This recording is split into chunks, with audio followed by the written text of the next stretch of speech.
స్వర్ణం అంటే ఏంటి? స్వర్ణం అంటే బంగారు. మల్లిలో పడినటువంటి బంగారు ఆడిపోతుంది, కంసలో ఇంటికి పోతుంది.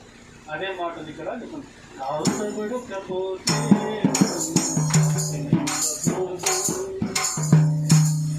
తీర్చబడకపోతే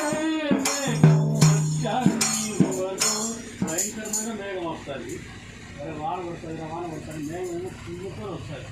కానీ ఒక గాలి తోచినప్పుడు ఆ మేఘం ఎక్కడ విడిపోయినప్పుడు వర్షం వస్తుంది.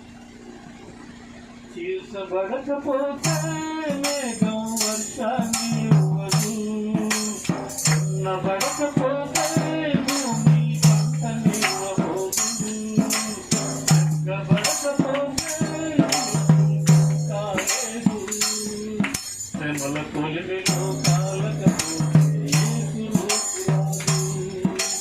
శ్రమల కొలిమిలో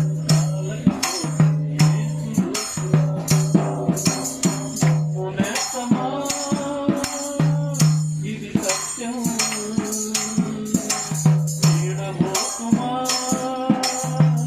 విశ్వాసం అచని నానే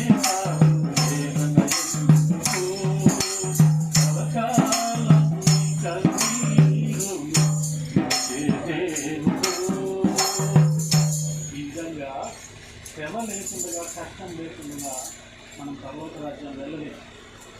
ఈ లోకంలో మనం నలపట్టబడుతున్నామంటే మనకు పర్వత రాజ్యం మీకు ఉందని మనము దొరికారు. అది మీకు జాగ్రత్తగా విశ్వాస జీవితంలో మీరు విశ్వాసంగా దేవుని విశ్వాసంగా ఉన్నంత వరకు మీరు దాన్ని గుర్తుపెట్టుకోవాలి. తర్వాత